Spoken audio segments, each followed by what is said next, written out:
Hi, everyone. I'm curator Lisa D'Amico, and I am here with the insightful, creative, talented photographer, Peggy Opalek.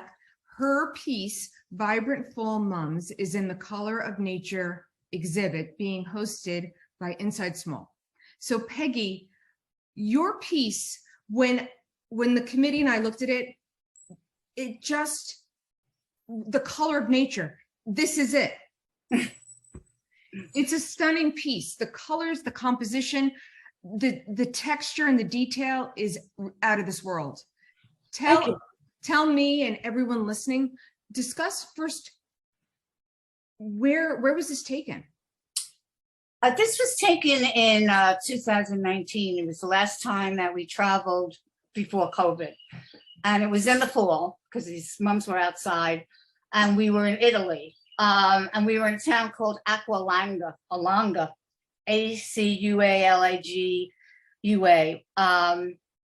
The last few days of our trip were all changed because the water was very dangerous and the captain would not let us do certain things. So we were supposed to take a tender to some islands, and it was all changed. And we went to this Acualanga town, which is a very cute little town, and they happened to be having a truffle festival. And they had a truffle museum. So all that was very interesting, but it has nothing to do with my picture. But I took pictures, in that town and at the in the museum and the truffles, etc. And then after that, we went. This was a group tour. Went to a restaurant for, I guess, dinner, and in front of the restaurant were these mums in pots, I think. I'm not sure, I don't remember. But anyway, here were the mums, and it was the color that first attracted me. I thought it was just so eye-catching, so vibrant, and it was incredible. And I also loved the fact that there were the raindrops. It had rained very lightly before we got there. So these little raindrops were on the flowers. And that's what intrigued me and inspired me to do this. And Peggy, it's gorgeous. Thank you. I came in really tight on my crop. And interestingly enough, I checked it in my computer to see whether I had used my SLR camera or my iPhone. This was taken on my iPhone. It was an iPhone 10. So I was really surprised. And to me, it has a very painterly quality. Absolutely. It's like not super duper sharp. But I like it, and I like this painterly quality that it has. I couldn't agree more. It has a very painterly quality, and that's what makes it takes it to a different level. It makes it more interesting because you have to really look into it and examine it and enjoy it. Tell me a little bit about your background as a photographer, like your journey. Have you always taken photos? No. I think back to when I was in my 20s and had a little Instamatic camera, like really tiny, and it took little square pictures, and they were all terrible. Anyway, it was Carl, my husband, who inspired me and started my photographic journey. He was an art director for a teenage magazine at the time, and he took a camera from the office we were at. And he started to teach me how to use single lens reflex 35 millimeter camera. So he did, and I would take pictures, and he thought my pictures that that they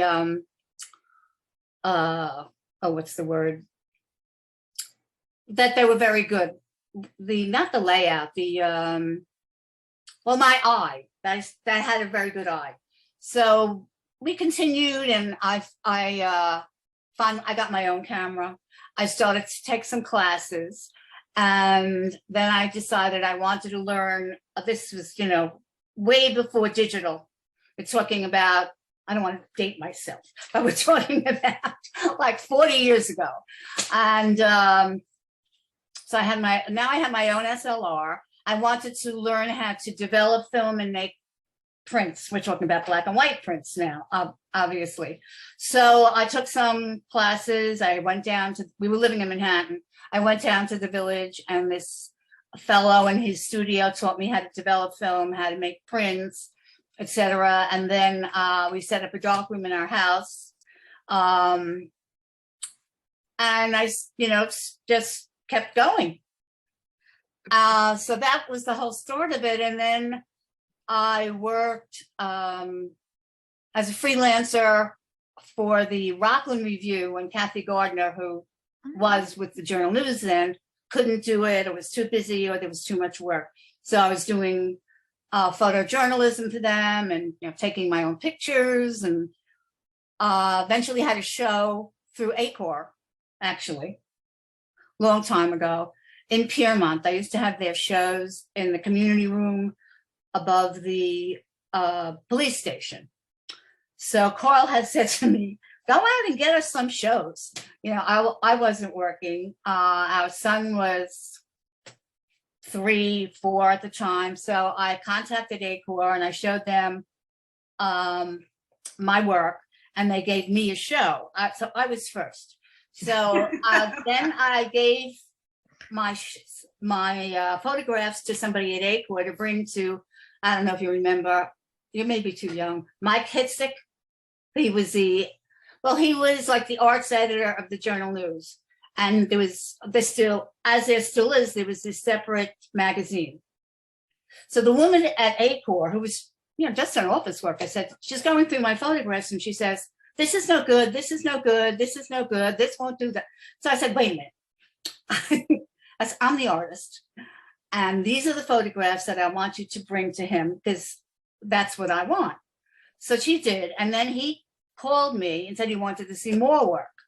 So I brought some more things and went over to see him, and he ended up giving me the cover, the whole cover, which I don't think, maybe they don't have that magazine anymore. I don't get the Journal News all the time. I wouldn't get it on Sunday, but it used to come on a Friday. I had the whole cover.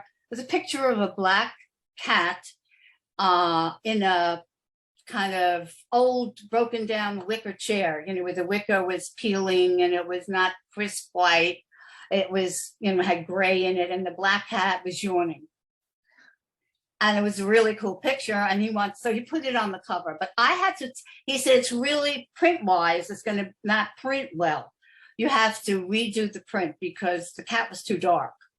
And it would the detail of the fur and things like that would be lost, because I was trying to get that detail plus the detail, of the wicker. So I spent a whole night figuring out how to do this, which I did, and then I gave it to him. So I had the cover, and I had page 3, I think, the whole thing there too, with a whole bunch of pictures and an article.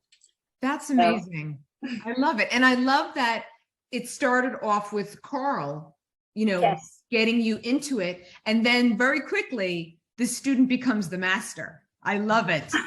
And I love your work. And for everyone listening, I highly recommend that you see Peggy's work, of course, in The Color of Nature, but also I will include your information. Please follow her on social media and see more of her work on her website. And if you have the opportunity, even better, see her work in person. Thank you so much, Peggy. This was great. Thank you, Lisa.